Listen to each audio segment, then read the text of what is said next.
cuando Pedro vino a Antioquía, le resistí cara a cara. Y la forma en que está escrito el pasaje, hermanos, da la idea de que, como si Pablo estuviera diciendo, me mantuve en pie contra él cara a cara. Tiene el sentido de una confrontación. Y no en el sentido, hermanos, de una confrontación a un nivel de firmeza como de tú eres mi enemigo, más bien como de un hombre que está firme en la verdad y va a defender la verdad sin importar quién sea el que esté diciendo lo contrario, cuál sea su procedencia y cuál sea su condición o su posición. Y la razón de este proceder de Pablo, de regañar a Pedro, se debía a que Pablo consideraba a Pedro como condenable. Note el pasaje. Pero cuando Pedro vino a Antioquía, le resistí cara a cara porque era de condenar. Y la razón por la que Pedro era de condenar era por su comportamiento que, dice un autor, no admitía disculpa y que se considere en el siguiente versículo. Ahora, no dice que fuese reprensible, hermanos. O sea, note la fuerza con la que está hablando Pablo. No dice que era reprensible, dice que era condenable a causa de la conducta a la cual él estaba tomando. ¿Okay? El verbo que se utiliza aquí, que era de condenar, está, hermanos, se encuentra de una manera en que expresa como la idea de como que Pablo encuentra en Pedro algo en él que era digno de ser condenable. No que Pedro era condenable, sino que en él se encontraba algo externo a él que era de condenar. Ahora, Pablo dice abiertamente que Pedro observaba o tenía una conducta condenable y la razón de la condenación era que su vida estaba alterando el evangelio verdadero.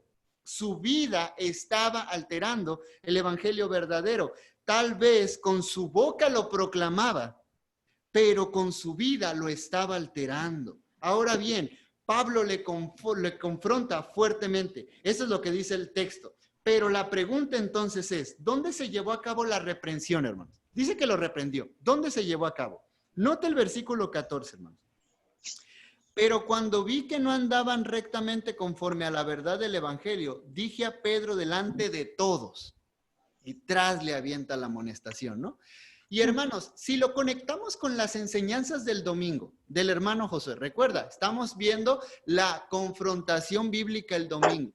Aquí podría haber como que un choque, ¿no? Porque Cristo sí admite la reprensión pública, ¿sí o no? Cristo sí admite reprender a alguien públicamente, pero hay dos condiciones para llegar a la reprensión pública, si usted recordará. ¿Cuáles son esas dos condiciones?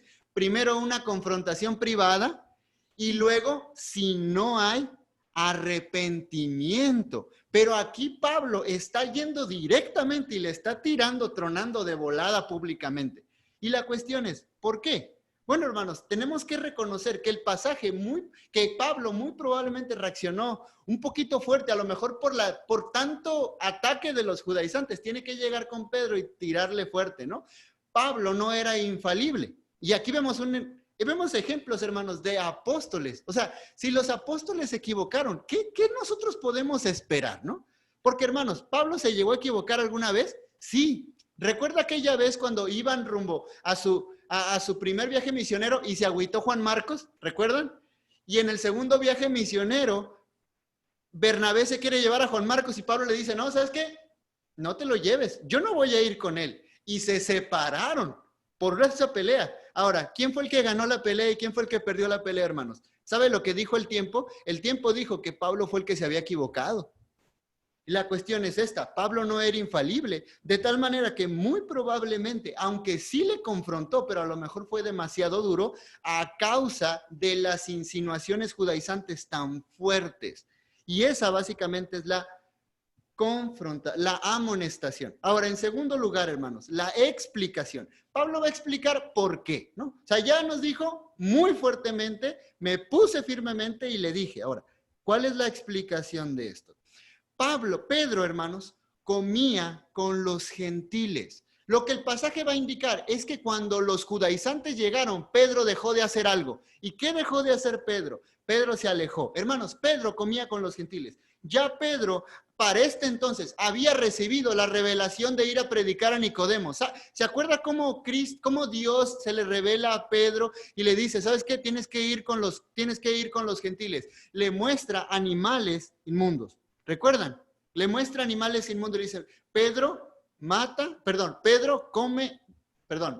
y come. No es come y mata, ¿no? Es mata y come. Ahora, la cuestión es esta. ¿Qué tiene que ver esto? Que ya Pedro, hermanos, sabía que la salvación también era traspasada a los gentiles. Y Pedro ya entendía que no había diferencia entre judío y griego. Ahora, todavía no ha llegado el concilio de Jerusalén. Para mí sería un problema, hermanos, que esto pasara después del concilio de Jerusalén. Porque imagínense qué terco Pedro, ¿no? A pesar de lo que se dijo, y él mismo dio testimonio en el concilio de Jerusalén, sigue de terco. Pero no, yo creo que esto fue antes, cuando todavía Pedro estaba confundido. Ahora, Pedro ya había recibido la revelación, Pedro ve y predícale a Cornelio. Por lo tanto, él se estaba juntando con los gentiles. Ahora, él comía con los gentiles. Ahora, pero ¿por qué Pedro se había alejado? ¿Por qué Pedro, cuando llegan los judaizantes, se retrajo, se alejó? Un autor da por lo menos, hermanos, 5 posibles razones de las que Pedro estaba haciendo en Antioquía, que probablemente por eso se retrajo delante de los judaizantes. El primero de ellos, hermanos, es que él estaba comiendo alimentos no verificados con su respecto estatus religioso. Hermanos, los judíos, esto no estaba los judíos no podían comer carne sacrificada a ídolos, aunque fuera comida que estuviera aprobada en la ley de Moisés, si era carne que había sido sacrificada a los ídolos, el judío por su estatus, y más si era alguien importante, no podía comer. Y muy probablemente eso es lo que estaba haciendo Pedro en Antioquía. Él estaba comiendo comida que había sido sacrificada. Ahora, una segunda opción es que Pedro estuviera comiendo alimentos expresamente prohibidos en la ley de Moisés. Ya había libertad, hermanos. Ya Cristo había dicho, yo vine a cumplir la ley, no vine a abogarla, pero el punto es, Pedro tenía libertad de comer alimentos que estaban en la ley, que estaban en la ley de Moisés prohibidos. Sí tenía libertad. Y muy probablemente Pedro estaba comiendo langosta, estaba comiendo cerdo, muy probablemente. ¿Ok? Muy probablemente. Ahora, puede también ser, hermanos, que estuviera comiendo carne con sangre o con grasa. Puede ser otra opción, ¿ok? Y la número 5, hermanos, es que simple y sencillamente es que él se sentaba a la mesa muy frecuentemente a comer con los gentiles.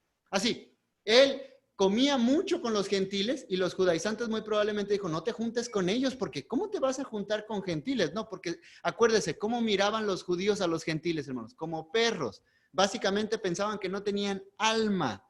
Hermanos, los creyentes de Antioquía comían juntos, como era habitual, entre los cristianos de aquel tiempo, hermanos, y eso manifestaba comunión íntima. Y lo que traía como consecuencia, hermanos, era superar las cuestiones raciales, legales, ceremoniales. No tienes que ser judío para juntarte con nosotros. De cualquier nación, no tienes que hacerte judío. Si tú eres de Antioquía, si tú eres griego, si tú eres romano, no importa. Puedes juntarte con nosotros, puedes comer con nosotros porque tenemos un único denominador. ¿Quién? Cristo. Ahora, cuando los judaizantes llegaron, note cómo llegaron los judaizantes, hermanos, versículo 12. Pues antes que viniesen algunos de parte de Jacobo. Hermanos, ¿recuerdan quién era Jacobo, hermanos? Jacobo era el pastor. Jacobo es este Santiago que escribe el libro del Nuevo Testamento, pastor de Jerusalén. ¿Recuerda que le había dicho al principio del estudio que los de Jerusalén estaban medio confundidos, hermanos, con toda esta cuestión?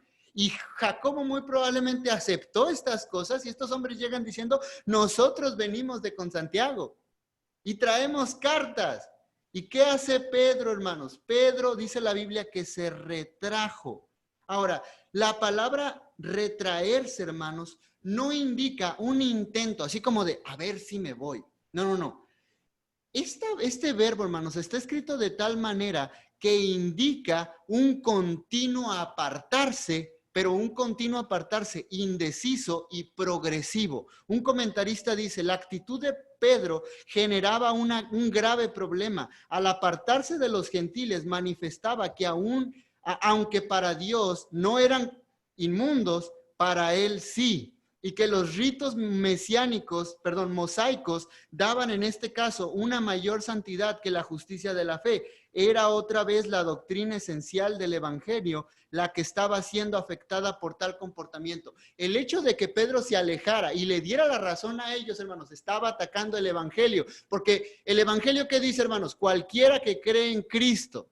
¿Qué dice el evangelio? Cualquiera que cree en Cristo. Pero cuando Pedro se retrajo, ¿qué está diciendo? No, es necesario todavía la ley. Y se nos describe, hermanos, que los judíos que vivían en Antioquía fueron seducidos por los que se decían ser judaizantes. Por favor, note versículo 13. Y en su simulación participaban también los otros judíos, de tal manera que aún Bernabé fue también arrastrado por la hipocresía de ellos. Note la palabra simulación, hermanos. La palabra simulación habla de algo falso, habla de una farsa, de algo que no es genuino. Es decir, lo que está diciendo es, lo que Pedro está haciendo es una simulación, es una farsa. Ahora, ¿por qué? Porque, hermanos, ¿Pedro era creyente o no era creyente? Hermanos, Pedro era apóstol de Cristo. Perdón. Se me movió algo aquí. Okay. ¿Me siguen escuchando, hermanos? ¿Sí? Okay. Les decía, Pedro es un apóstol de Cristo. Él es salvo, hermanos, de tal manera que lo que está haciendo él, está siendo hipócrita, está negando el evangelio que él decía predicar. Es decir, él no estaba haciendo lo que estaba haciendo. Él no se retraía por convicción propia, sino por miedo al hombre, por miedo a los judaizantes. Y fíjense lo que dice el versículo 14, pero cuando vi que no, perdón, versículo 13, y en su simulación participaban también los otros judíos. ¿Judíos de dónde? Muy probablemente estos judíos eran judíos de nacimiento que vivían en Antioquía. Es decir, así como Pedro se alejó, también se fueron los mismos judíos que vivían ahí en Antioquía, que ya eran una iglesia con los gentiles, se alejaron de los gentiles. Y fíjense quién más, hermanos, Bernabé. Bernabé. Ahora la cuestión es esta, ¿quién es este Bernabé? El compañero de Pablo. Ahora, hermanos, muy probablemente a Pablo le ha de haber dolido más que Bernabé se retrajera, que el mismo Pablo se retrajera, porque más cercano a Pablo era Bernabé. Y ahora, ¿cómo Pablo describe la manera en que Pedro estaba actuando? Note versículo 14. Y aquí entramos a la acusación. ¿Okay? Primer punto era la amonestación. Segundo punto era la explicación. Ya explicó Pablo. ¿Qué explicó? Este hombre se estaba retrayendo y estaba siendo hipócrita, estaba simulando, estaba siendo un farsante en cuanto al evangelio que estaba predicando. Ahora, la acusación. ¿De qué los acusa Pablo? Vean versículo 14.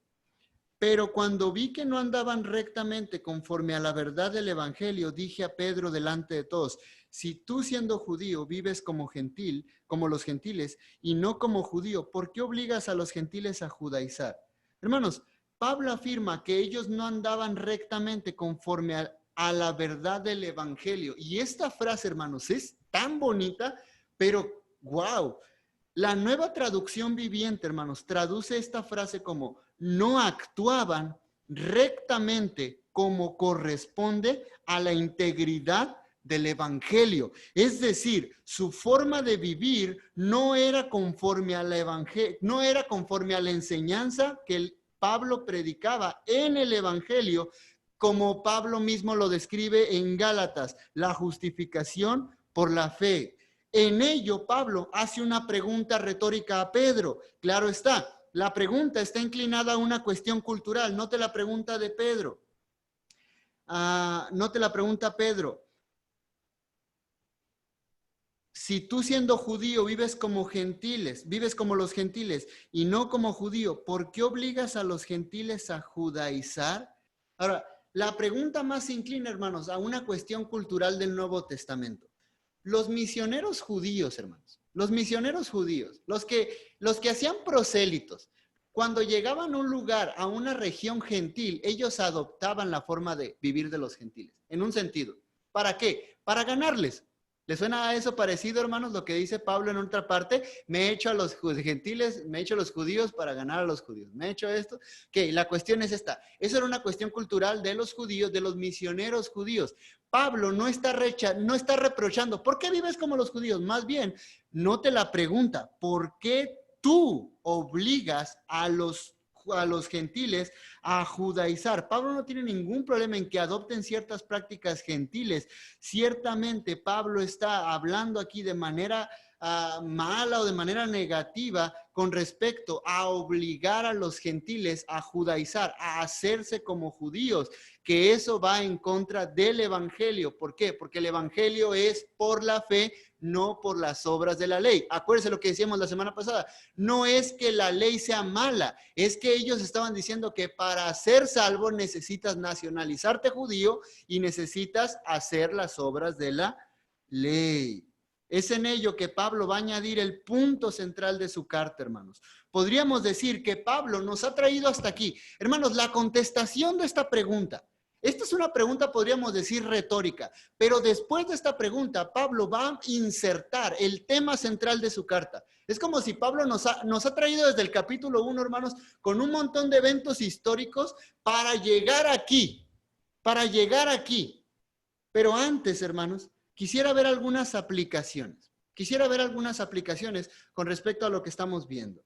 Hermanos, con respecto a los versículos que ya hemos visto. Hermanos, ciertamente una buena aplicación a este pasaje sería que la misericordia de Dios, hermanos, podemos ver la misericordia de Dios en la confrontación, hermanos. Es decir, que alguien nos confronte es duro, ¿sí o no? Si alguien nos dice en qué estamos mal, hermanos, es duro, es difícil, es vergonzoso.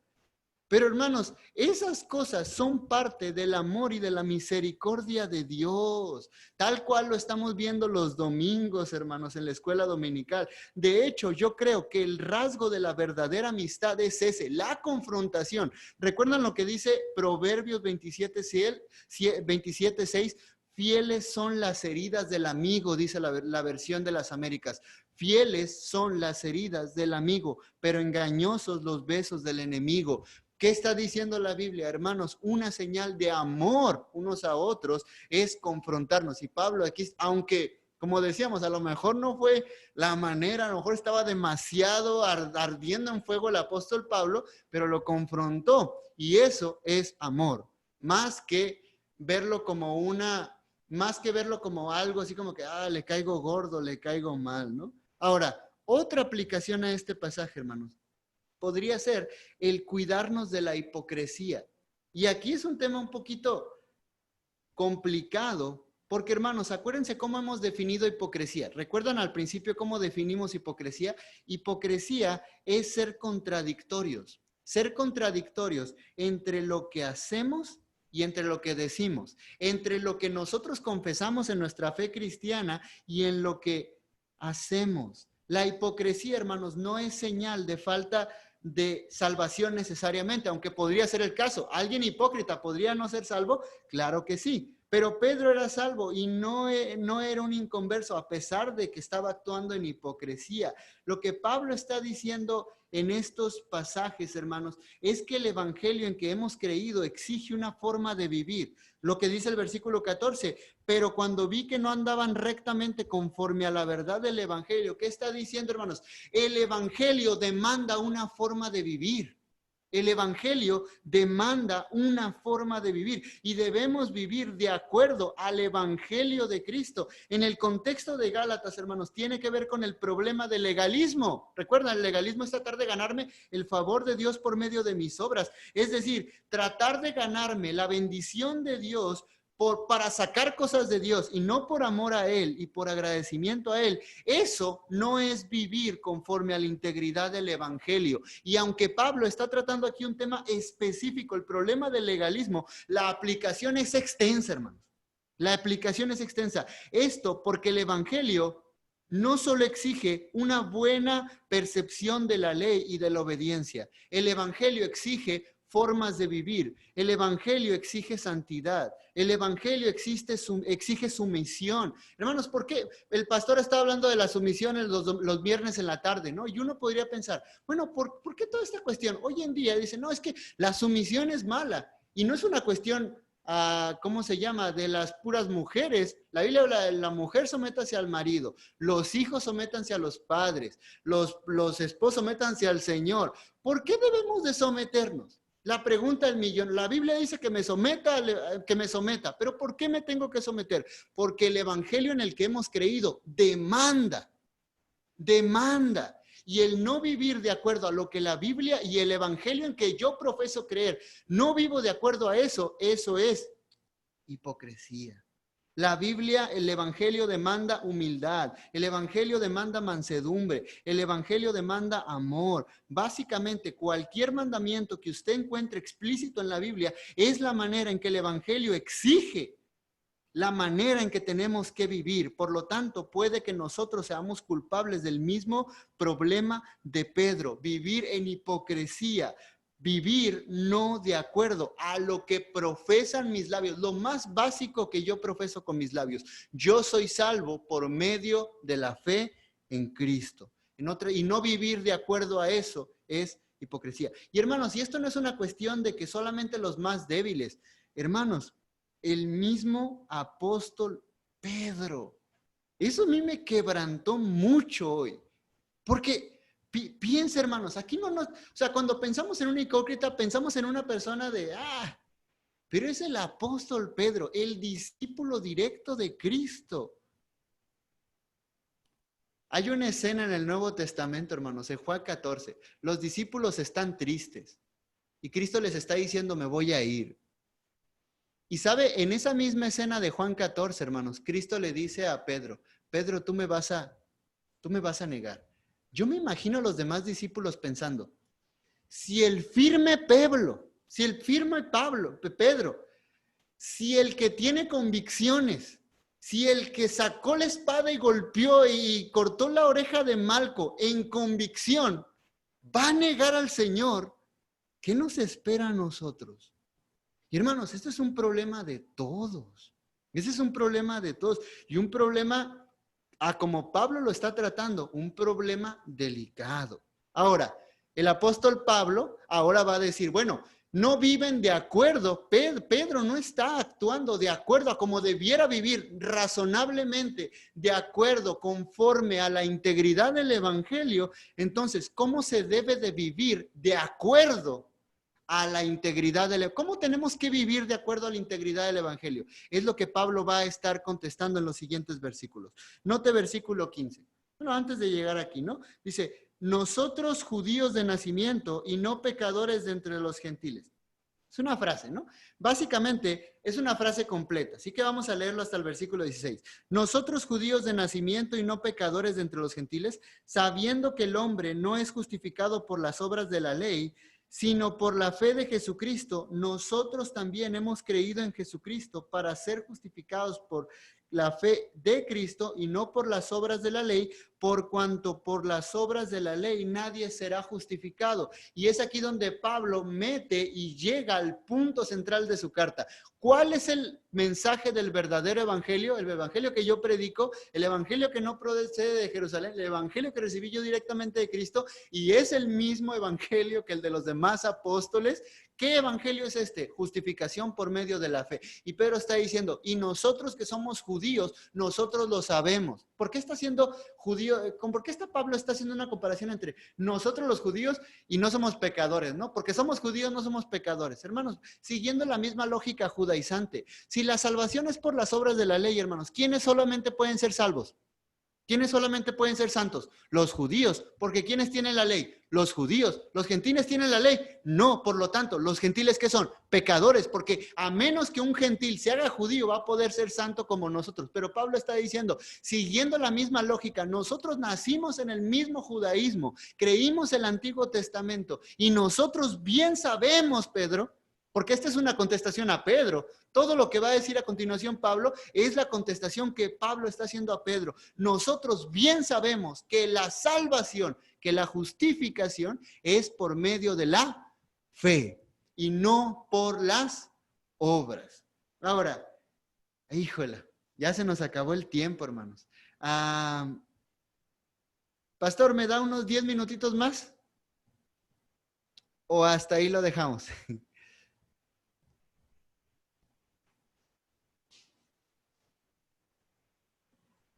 5 minutos. Ok, o no sé qué fue lo que me dijo. Vamos a empezar a ver, ¿ok? Vamos a empezar a ver, hermanos. Permítanme compartirles mi pantalla.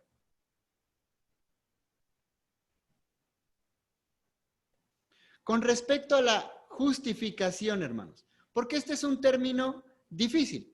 O sea, este es un término sumamente difícil que a lo mejor unos podrían pensar, bueno, ¿y qué significa? ¿A qué se refiere la Biblia cuando habla acerca de la justificación? Y es lo que quisiera ver brevemente, hermanos. Y fíjense, no vamos a ir a los pasajes, simple y sencillamente voy a explicar ahorita brevemente qué es la justificación, porque esto es importante. O sea, regularmente yo he escuchado, cuando he escuchado a predicadores hablar de la justificación, lo ponen como un sinónimo de salvación. Sí es cierto, pero ¿qué es? ¿No? O sea, no, si Pablo estuviera hablando solamente de la salvación así, pues hubiera puesto salvación, ¿no? Pero no, esto tiene que ver más. La palabra justificación, hermanos, tiene que ver con ser declarado justo, ser declarados justos.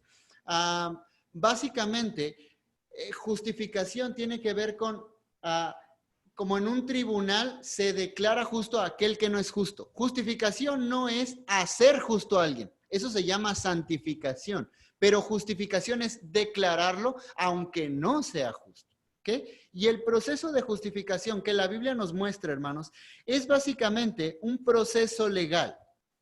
Romanos 3:23, hermanos, Romanos 3:23 tiene un lenguaje de tribunal, tiene un lenguaje legal, y lo que está diciendo es, hay una declaración legal aquí, nadie es justo, al contrario, la Biblia dice, nadie es justo, al contrario, somos malos, somos perversos, no hay nadie justo, todos somos injustos, pecadores, de tal manera que en nuestra cuenta legal hay puras cosas negativas, hay una gran lista de cosas negativas que no es que no seamos malos, es que somos malos, ¿no?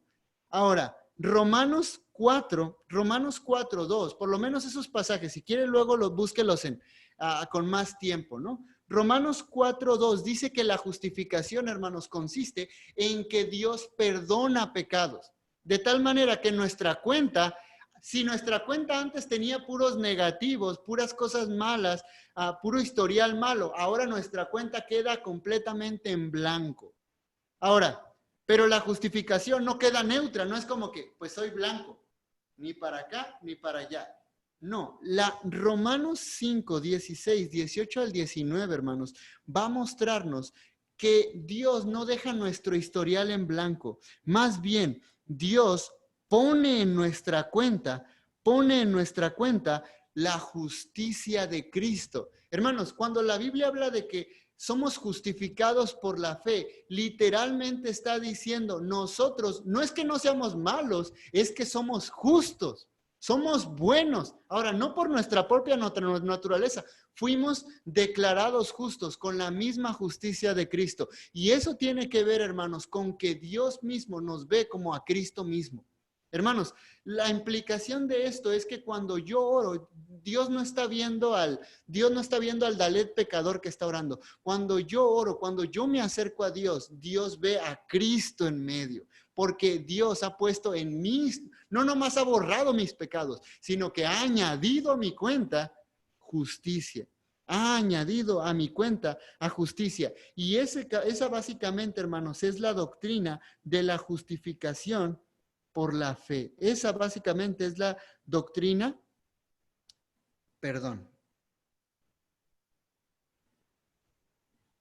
esa básicamente es la justificación por la fe.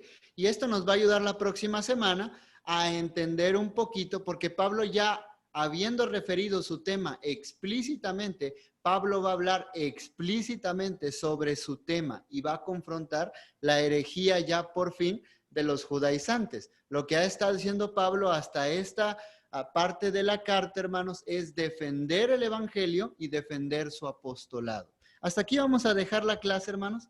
Vamos a continuar en oración. Señor, te damos gracias por este tiempo. Padre, gracias por el Evangelio. Señor, gracias por, en verdad, Señor, no sé, consuela mucho mi alma este pasaje, Señor, lo exhorta y lo consuela, Señor, porque la hipocresía es un problema en el que podemos estar cayendo, Señor, pero en verdad, ayúdanos a vivir de acuerdo a lo que el Evangelio demanda. Nosotros cuando aceptamos a Cristo, cuando recibimos el Evangelio, Señor, y decidimos creer en Cristo, Señor, eso trajo una implicación increíble, una vida completamente diferente, Señor, y ayúdanos a estar comprometidos a vivir de acuerdo a la integridad, Padre, del Evangelio. Ayúdenos, Señor. Pedimos todo esto en nombre de Cristo Jesús. Amén.